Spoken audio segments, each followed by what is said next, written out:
शारदा घर में लड्डू बना रही होती है। तभी पीछे से उसका पति मनोज आता है और शारदा से कहता है, क्या बात है, आज तो खुशबू बहुत बढ़िया आ रही है। क्या बना रही हो? कुछ अच्छा बन रहा है क्या? हाँ हाँ, खुशबू तो आएगी ही, लड्डू जो बन रहे हैं। और आप उस जगह ना आओ, ऐसा तो हो ही नहीं सकता। अच्छा, लड्डू बना रही हो? मुझे तो पता ही नहीं था। मुझे तो लगा पता नहीं किसकी खुशबू है, तो मैं पीछे पीछे आ गया। अगर मुझे पता होता कि लड्डू की खुशबू है तब तो मैं यहाँ आता ही नहीं। तुम तो जानती हो ना, मुझे मीठा नहीं पसंद, मैं मीठा खाता ही नहीं। मुझे तो अच्छे से पता है कि आप मीठा बिल्कुल भी नहीं खाते हो। मीठा देखकर तो आप बहुत ही दूर चले जाते हो, है ना? खुशबू तो आपसे बिल्कुल भी बर्दाश्त नहीं होती। लेकिन आप ये भूल गए हो कि मैं आपकी पत्नी हूँ। इतने सालों से आपके साथ रह रही हूँ। आपके बारे में हर एक छोटी छोटी बातें मुझे पता है। आपको शुगर क्या हुआ? लड्डू चोरी करके खाने लगे। अब दूर हटो यहाँ से, वरना अच्छा नहीं होगा। तुम भी ना कैसी बातें करती हो, बिना बात के मुझे बदनाम करती हो। अरे लड्डू क्यों चुरा कर खाऊंगा? वैसे भी मुझे किसी चीज की कोई कमी नहीं है, ना ही कोई दिक्कत है, और शुगर भी ज्यादा नहीं है, तो लड्डू क्यों चुराऊंगा? दिन नहीं बल्कि लड्डू देखकर आपका ईमान बदल जाता है। लड्डू देखकर आप उसके पीछे ऐसे भागते हैं, पता ही नहीं चलता है कि आपको शुगर हुआ है। अरे आपका शुगर इतना बढ़ा हुआ है, आपको पता है ना कि आपकी तबीयत खराब हो जाएगी और ज्यादा। बल्कि अभी कुछ दिनों में हमारे बेटे की शादी है, तो आप लड्डुओं पर नहीं बल्कि अपने बेटे की शादी पर ध्यान दीजिए। हाँ हाँ, मैं तो बेटे की शादी पे ध्यान दे रहा हूँ। बस तुम हो कि लड्डू लड्डू किए जा रही हो। अरे मेरी बहू को आ जाने दो, मैं बहू के साथ मिलकर तुम्हें या तुम्हारे बेटे को सबक सिखाऊंगा। तुम लोग बहुत मुझे दबाते हो ना, अपनी मन मर्जी करते हो, मेरे साथ हुक्म चलाते हो। मेरी बहू को आने दो, फिर दिखाता हूँ। इतना बोलकर मनोज अपने कमरे में चला जाता है और अपने कमरे में काम करते हुए वो खुद से बोलता है, अरे वहाँ तो मैं बोल आया कि मुझे लड्डू नहीं चाहिए, लेकिन यहाँ मैं खुद को कैसे रोकूं? ऊपर से इसकी खुशबू इतनी अच्छी है कि मुझसे रहा नहीं जा रहा। लेकिन मेरी पत्नी को पता चला तो वो मुझे सुनाएगी। वो कहेगी आपको तो शुगर है, आप लड्डू मत खाइए। क्या करूँ क्या करूँ? एक काम करता हूँ, जैसे ही वो रसोई से हटेगी मैं जाके लड्डू खा लूंगा पहले, उसके बाद देखा जाएगा जो होगा।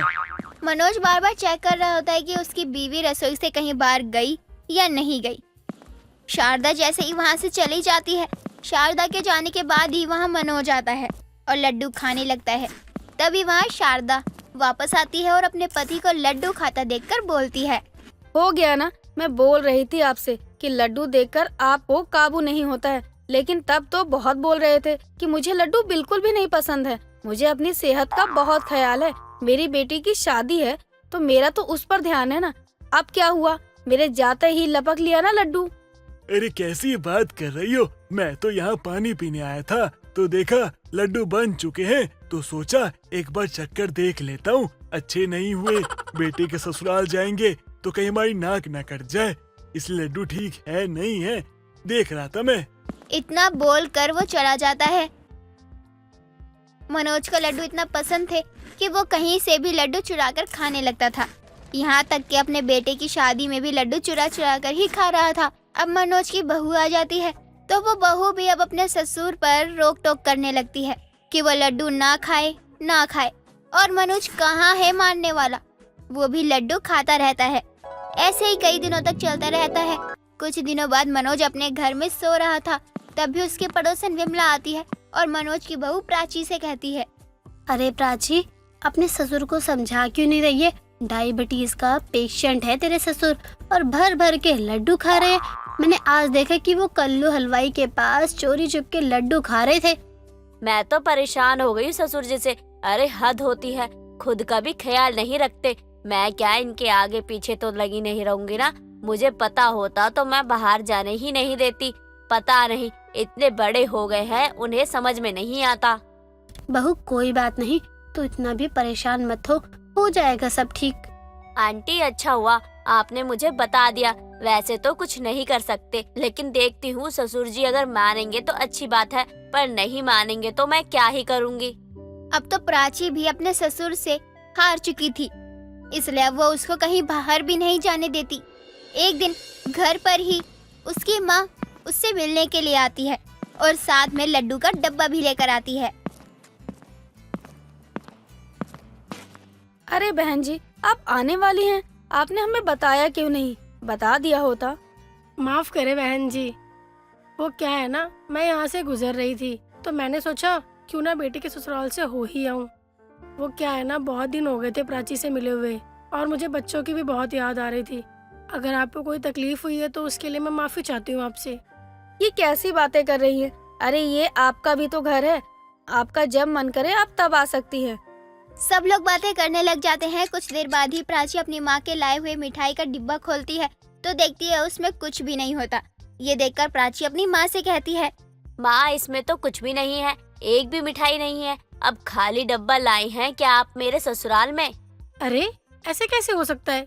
मुझे अच्छे से याद है, मैंने खुद ही कहा था हलवाई से कि लड्डू रख दे और मैंने देखा भी था यहाँ आकर, पर डिब्बे खाली कैसे मिल सकता है? माँ मैं झूठ थोड़ी बोल रही हूँ, डब्बा तो आपकी आंखों के सामने ही है ना, और आपको भी ये खाली दिख ही रहा है, तो मैं कहाँ से झूठ बोल रही हूँ? हाँ बेटा, मैं तुझे थोड़ी ना कुछ कह रही हूँ, मैं तो खुद हैरान हूँ कि जब मैं यहाँ पर आई थी तब डिब्बा भरा हुआ था, तब ये भारी भी लग रहा था, अभी अचानक से पता नहीं कैसे खाली हो गया। कोई बात नहीं माँ, अब नहीं है लड्डू तो क्या ही कर सकते हैं, शायद हमारी किस्मत में ही नहीं है लड्डू खाना। अब आप भी ज्यादा परेशान मत होइए। बेटा मैं सच कह रही हूँ, मैंने खुद बोला था हलवाई को कि मोतीचूर के लड्डू पैक कर देना, और मैंने अपनी आंखों के सामने लड्डू डब्बे में रखवाए थे, और जब मैं रास्ते में लेकर आ रही थी तो मुझे एक बार भी ऐसा नहीं लगा कि डब्बा हल्का है। पता नहीं फिर लड्डू कहाँ चले गए। सब लोग हैरान हो जाते हैं, लेकिन चोर को कोई पकड़ नहीं पाता। कुछ देर बाद अनीता वहाँ से चली जाती है। अनीता के जाने के बाद शारदा मनोज से कहती है, मनोज जी, ये लड्डू आपने ही खाया है ना? पक्का आपने ही ये डब्बा खाली किया होगा। अरे अरे हद हो गई शारदा, अब तो तुम मुझ पे चोरी का इल्जाम लगा रही हो। अरे ये तो बहुत गलत बात है, लेकिन आज तुमने मेरा दिल तोड़ दिया। हाँ, मैं लड्डू क्यों चुराऊंगा? तुम्हें लगता है कि मैं अपनी बहू के माँ जो लाई है लड्डू, वो लड्डू चुरा के खा गया? अरे सच में मुझे बहुत बुरा लगा, मुझे बहुत हर्ट हुआ। ज्यादा ना खुद को मासूम मत दिखाइए। आप जो सफाई से झूठ बोल रहे हैं ना, वो आपकी शक्ल पर साफ साफ दिखाई दे रहा है। आपने ही ये लड्डू खाए हैं और खाने के बाद मुंह भी नहीं साफ किया है। मनोज की चोरी पकड़ी जाती है, लेकिन फिर भी मनोज को अपनी गलती का एहसास नहीं होता। ऐसे ही कई दिन निकल जाते हैं। एक दिन अचानक से मनोज की तबीयत खराब हो जाती है। सब लोग मनोज को हॉस्पिटल लेकर जाते हैं। तभी वहाँ प्राची भी बेहोश हो जाती है और पता चलता है कि प्राची माँ बनने वाली है। कुछ देर बाद जब मनोज की हालत ठीक होती है और उसे ये बात पता चलती है कि वो दादा बनने वाला है, तो मनोज काफी खुश होता है। आज तक मैंने कभी किसी की बात नहीं सुनी, लेकिन आज बहू ने मुझे बहुत बड़ी खुशखबरी दी, और आज से मैं लड्डू खाना छोड़ दूंगा, ना ही चोरी करूंगा, क्योंकि मेरा लड्डू मेरे साथ खेलने के लिए आने वाला है। दादा बनने की खुशी में मनोज अब सुधरने की कोशिश करता है और फिर सभी लोग खुश रहने लगते हैं। पूरे 1 साल बाद हर्ष और साक्षी पहली बार मिल रहे थे। दोनों की आंखों में प्यार और इंतजार साफ साफ दिखाई दे रहा था। लॉन्ग डिस्टेंस से शुरू हुई ये कहानी आज इनके मिलन पर खत्म हुई। दोनों ने ऐसे बेसब्र होकर एक दूसरे को गले लगा लिया था, मानो ये लम्हा दोबारा कभी नहीं आएगा। उनको ऐसे एक दूसरे से प्यार में खोया देख हर्ष का दोस्त चिराग अपनी गर्लफ्रेंड मुस्कान से बोलता है, देख रही हो मुस्कान, ये है सच्चा प्यार, वफादार हमसफर की मिसाल। आखिर इंतजार का फल मिल ही गया हर्ष को। 10 महीने से बिना बात किए, बिना ये जाने कि ये इससे प्यार करती भी है या नहीं, इसने अपने प्यार के लिए वफा निभाई। वाह यार, आज तक मैंने सुना था कि लॉन्ग डिस्टेंस वाला प्यार कभी वफादार नहीं होता। दोनों अलग अलग शहर में रहकर एक दूसरे को आसानी से चीट कर सकते हैं, लेकिन आज ये देखकर पता लग गया कि प्यार सच्चा हो और हमसफर वफादार हो तो सब मुमकिन है। वैसे इनकी कहानी क्या है? I mean, ये कैसे मिले, बात कैसे हुई, प्यार कैसे हुआ, मुझे सब जानना है। अच्छा तो चलो तुमको बताता हूँ। बात 1 साल पहले की है। साक्षी मुंबई की चकाचौंध में रहने वाली एक मॉडर्न सी लड़की थी, जिसको अपनी किस्मत से कुछ खास उम्मीदें नहीं थी। साक्षी का मानना था कि जो भी हम चाहें उसके लिए हमें मेहनत करनी ही पड़ेगी। और उसी के बिल्कुल अपोजिट सोच रखने वाला था हर्ष, जो कि हरियाणा के एक छोटे से शहर अंबाला में रहता था। उसका मानना था कि हमें वही मिलता है जो हमारी किस्मत में होता है। हमारी कोशिशें हमारी किस्मत को नहीं बदल सकती। दो अलग अलग सोच रखने वाले ये लोग आपस में कैसे मिलेंगे, ये तो सोचने वाली बात है। लेकिन इसकी शुरुआत होती है कॉलेज के उस दिन से, जब साक्षी कॉलेज जाकर कैंटीन में बैठी थी और अपनी एक बुक पढ़ रही होती है। तभी उसकी दोस्त निशा उसके पास आकर बोलती है, OMG, यार साक्षी, हद होती है। कैंटीन को तो अपनी लाइब्रेरी मत बना।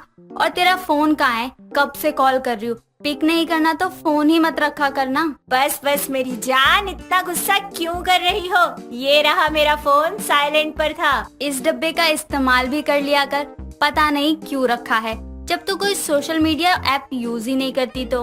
अरे कौन इतना वेल्ला बैठा है जो घंटों अनजान लोगों से फोन पर बातें करे और या फिर सोशल मीडिया में अपना मत्था मारे? दुनिया चला रही है और अब तू भी चलाएगी। मैं तेरी इंस्टाग्राम पर आईडी बना रही हूँ। क्या यार, मैं इस्तेमाल नहीं कर पाऊंगी। निशा जबरदस्ती साक्षी के फोन में उसकी आईडी बना देती है।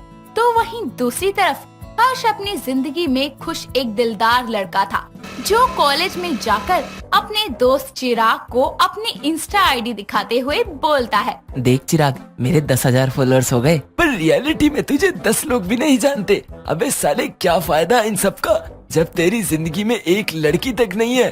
भाई कब बनाएगा गर्लफ्रेंड? देख, ये सोशल मीडिया मैं बस मजे के लिए चलाता हूँ, लेकिन मेरी जिंदगी कोई मजाक नहीं है जो इसमें किसी भी लड़की को एंट्री दे दूं। भगवान ने जरूर कोई स्पेशल बनाई है मेरे लिए, बस किस्मत एक बार मुझे उससे मिलवा दे। पता नहीं कब मिलाएगी तेरी किस्मत। इतने में यहाँ लड़के 15-20 लड़कियाँ बदल देते हैं। यही तो नहीं करना मुझे एक वफादार हमसफर चाहिए जो मेरे साथ ना होने पर भी सिर्फ मेरी ही हो। हर्ष और साक्षी दोनों ही अलग अलग इंसानों की सोशल मीडिया पर पहली मुलाकात होने वाली थी, जहां हर्ष रैंडमली ही साक्षी की न्यू आईडी पर रिक्वेस्ट भेज देता है और वहीं साक्षी अपने फोन पर रिक्वेस्ट देखकर बिना कुछ सोचे समझे एक्सेप्ट कर लेती है। कुछ दिन तो दोनों ही इस चीज पर ध्यान नहीं देते, लेकिन एक दिन हर्ष की तरफ से गया हेलो का मैसेज साक्षी को रिप्लाई करने पर मजबूर कर देता है और ऐसे शुरुआत होती है एक रोमांटिक लॉन्ग डिस्टेंस रिलेशनशिप की लव स्टोरी की। दोनों की हे हेलो शुरू हो जाती है और अब उनकी हे हेलो घंटों की बातों में बदलने लगी थी। साक्षी मैसेज करके हर्ष से बोलती है, अच्छा ये प्रोफाइल पिक तुम्हारी ही है? हाँ मैडम, क्यों, कोई शक है? मैं अच्छा नहीं दिखता? अरे नहीं नहीं, ठीक ठाक दिखते हो। वाह मैडम, बस ठीक ठाक, पर आप तो खूबसूरत हो। सच्ची? दोनों की बातें अब बढ़ती जाती हैं। महीने गुजरते गए। अब इंस्टाग्राम से बातें कॉल पर आ चुकी थी। फीलिंग्स भी अब दोनों तरफ एक जैसी हो गई थी। प्यार दोनों को हो चुका था, लेकिन बोलने की हिम्मत दोनों की ही नहीं थी। लेकिन एक शाम जब हर्ष हिम्मत करके साक्षी को कॉल मिलाकर उससे बोलता है, कैसी हो मैडम? अच्छी हो, तुम बताओ इस टाइम कॉल क्यों किया? कोई जरूरी बात? क्यों, बिना बात तुमको याद नहीं कर सकता? अरे दोस्त हो तुम मेरी, भले ही ऑनलाइन मिले हो लेकिन दिल से दोस्त माना है। अच्छा जी, बस दोस्त हो? नहीं, अच्छा एक बात कन्फेस करना चाहता हूँ मैं तुमसे। होप तुम बुरा नहीं मानोगी। तो फिर दोस्तों की बातों का बुरा थोड़ी ना मानते हैं, बोलो जो बोलना है। वो साक्षी, हमें बात करते हुए 2 महीने से भी ऊपर हो गया है और अब ऐसा कोई दिन नहीं है मेरा जब मैं तुमको अपने दिन का हाल नहीं बताता। ऐसी कोई रात नहीं है जो तुम्हें बिना याद किए कट जाए। अरे अरे, तुम तो प्यार में डूबे आशिक की तरह बात कर रहे हो। क्या हो गया हर्ष? प्यार पहली बार हुआ है, इसीलिए समझ नहीं आ रहा कैसे बोलूं, लेकिन मुझे प्यार हुआ है खुद से भी ज्यादा। कोई मेरे लिए जरूरी हो गया। कब, कैसे, क्यों हुआ नहीं पता, बस अब हो गया। किससे? तुमसे Sakshi. I love you. I know तुमसे आज तक मिला नहीं हूँ, बस पूरा दिन तुम्हारी तस्वीर को निहारता हूँ, यही सोचता हूँ तुम क्या कर रही होंगी। मैं खुद को नहीं रोक पाया साक्षी, और मुझे तुमसे प्यार हो गया। साक्षी बिना कोई जवाब दिए कॉल को कट कर देती है और फिर उसके बाद दोबारा कभी फोन नहीं लगता। हर्ष एकदम सहम सा जाता है। महीनों बीत जाते हैं और उसके जवाब और कॉल के इंतजार में हर्ष रहता है। उसकी हालत पागलों जैसी होने लगती है। ये देखकर उसका दोस्त चिराग अपनी गर्लफ्रेंड मुस्कान के साथ उससे मिलने आता है और उसकी ऐसी हालत देखकर बोलता है, ये क्या हाल कर रखा है अपना? अरे शायद वो तुझसे प्यार नहीं करती, इसीलिए उसने बिना कुछ बोले फोन काट दिया। भाई 10 महीने बीत चुके हैं उसके आखिरी कॉल को, तू किस उम्मीद में बैठा है? ऐसा क्या रिश्ता जुड़ाते रहा उससे? अरे किसी और लड़की से दिल लगा, वो बेवफा निकली। नहीं, पता है जब मैं उसको अपने दिल की बात बता रहा था तो उसके दिल की धड़कनें बढ़ रही थी। मुझे महसूस हो रहा था, लेकिन वो कुछ बोलती इससे पहले ही उसका फोन किसी ने काट दिया। किसी ने नहीं, उसी ने काटा होगा। वैसे भी बड़े शहर की थी, तेरे जैसे छोटे शहर के लड़कों को कहाँ पसंद करती? पसंद नहीं, वो भी मुझसे प्यार करती थी, इसीलिए मुझे उसका इंतजार रहेगा। मेरी वफा उसी के लिए है। जब तक वो नहीं आएगी मैं उसका इंतजार करूंगा। 10 महीने क्या, 10 जन्मों तक करूंगा। हर्ष का दिल उसको ये मानने नहीं दे रहा था कि साक्षी धोखेबाज है और उसका यही विश्वास आज सच साबित होने वाला था। वो जैसे ही चिराग से दूर हटकर अपने घर के दरवाजे पर जाता है, वहाँ साक्षी खड़ी होती है, जो मुंबई से कोसों दूर बसे अंबाला शहर में हर्ष के सामने थी। पूरे 1 साल बाद हर्ष और साक्षी पहली बार मिल रहे थे। दोनों की आंखों में प्यार और इंतजार साफ साफ दिखाई दे रहा था। लॉन्ग डिस्टेंस से शुरू हुई ये कहानी आज इनको आमने सामने ले ही आई थी। दोनों ही बेसब्र होकर एक दूसरे को ऐसे गले लगा लेते हैं मानो ये लम्हा दोबारा आएगा ही नहीं। दोनों की आंखों में आंसू बह रहे थे और उनको देख रहा चिराग अपनी गर्लफ्रेंड से बोलता है, ये थी इसकी कहानी, ये आज ऐसे मिले हैं।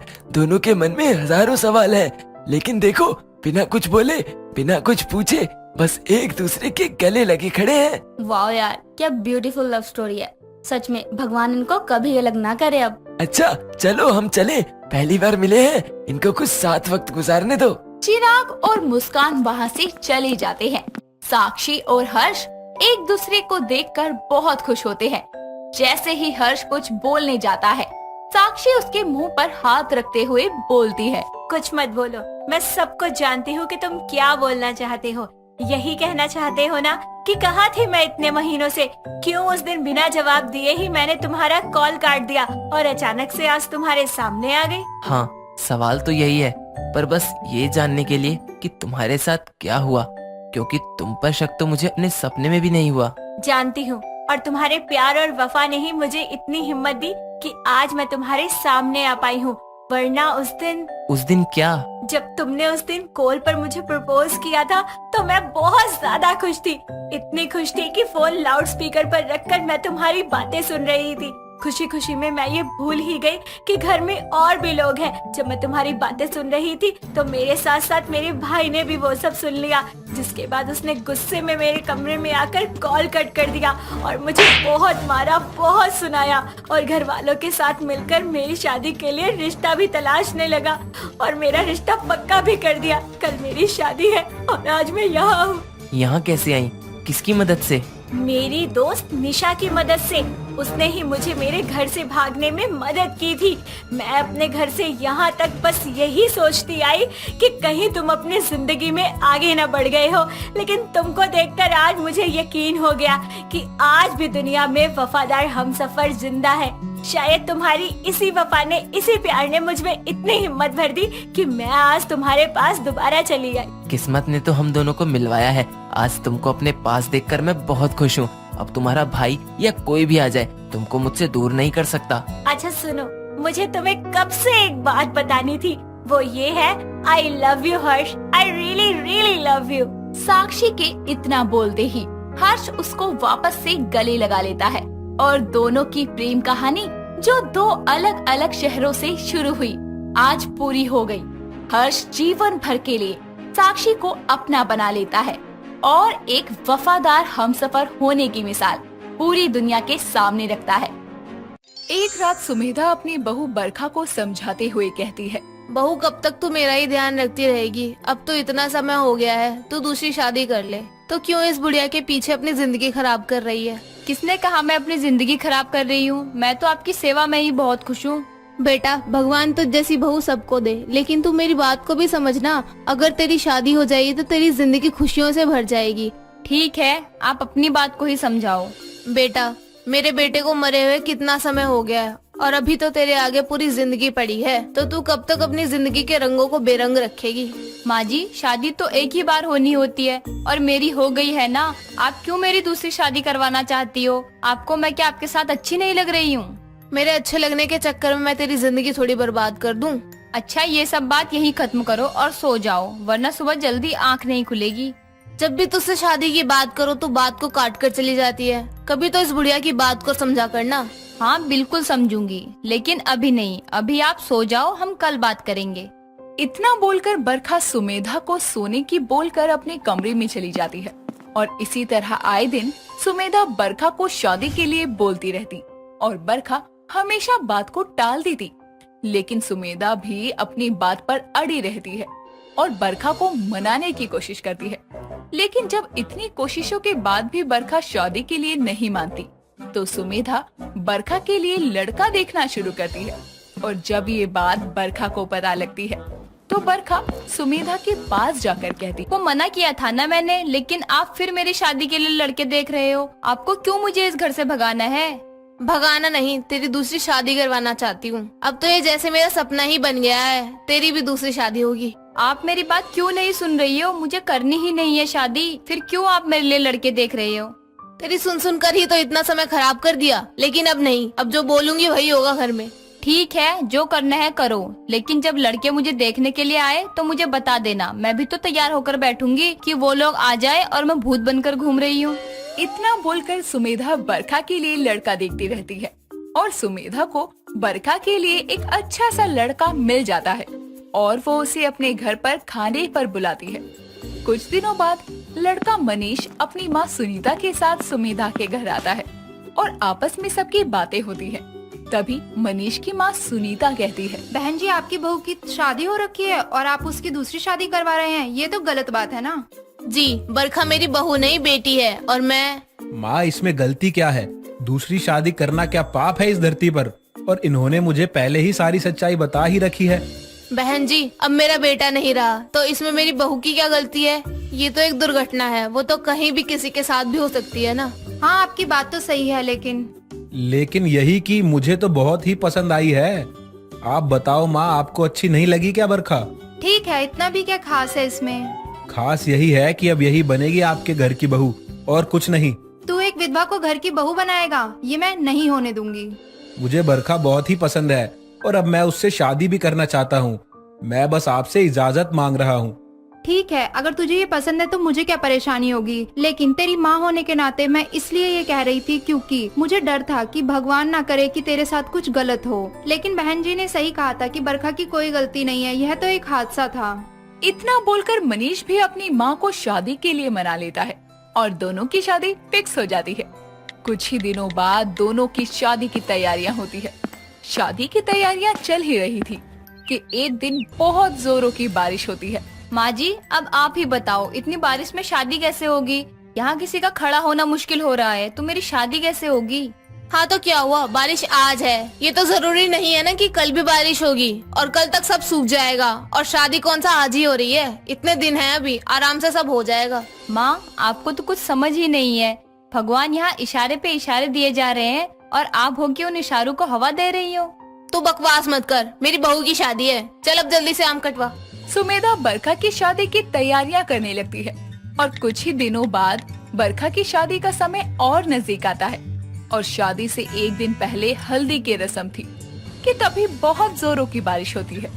तभी सुमेधा की पड़ोसन मेनका सबके सामने कहती है, देख ले, अभी भी ऊपर वाला तुझे संकेत ही दे रहा है, दूसरी शादी मत करवा अपनी बहू की, वरना अभी तो सिर्फ बारिश हो रही है, बाद में न जाने क्या क्या होगा। माँ, मुझे भी आपको छोड़कर नहीं जाना है। आप क्यों मुझे खुद से दूर भेजने में लगी हुई हो? क्या हो जाएगा ऐसा करके? बेटा, मैं जो भी कर रही हूँ तेरी भलाई के लिए कर रही हूँ। भले ही आज तुझे अच्छा नहीं लग रहा है, लेकिन कल तुझे मेरा ये फैसला ही सही लगेगा। अरे अभी तो ये तेरे घर आई थी और तेरा बेटा चल बसा, अब तू यही दूसरे के साथ भी करना चाहती है। ऊपर वाला बारिश कर करके बार बार रोक रहा है ये शादी, लेकिन तू है कि समझ ही नहीं रही, थोड़ा तो समझना। पहली बात तो इसकी वजह से कुछ नहीं हुआ और ना ही होगा। मेरी बहू तो मेरा इतना ख्याल रखती है कि मेरा बेटा भी अगर मुझे कहीं से देख रहा होगा तो बोल रहा होगा कि मैं सही कर रही हूँ। और दूसरी बात, तू यहाँ आई ही क्यों है? अरे इतनी जल्दी भूल गई तूने ही तो बुलाया था अपनी बहू की हल्दी की रस्म के लिए, तभी तो मैं आई हूँ। हाँ तो मैं भी यही बोल रही हूँ, जब हल्दी लगाने के लिए बुलाया था तो तू हल्दी लगाना। क्यों बुराई कर रही है तू मेरी बेटी की? माँ, मेनका आंटी सही कह रही है, मेरी ही कुछ गलती होगी, तभी तो मेरे साथ ऐसा हुआ है।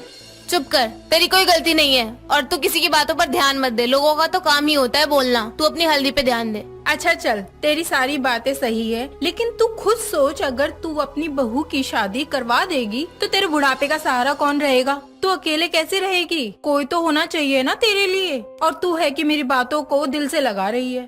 हाँ तो मैं भी यही बोल रही हूँ कि मैं अपना स्वार्थ देखकर अपनी बहू की बची कुची जिंदगी भी खराब कर दूं। ठीक है भाई, मेरा तो काम था तुझे समझाना। ये तो समझने वाले पर ही निर्भर करता है कि वो बात को समझता है या ना समझ ही रहता है।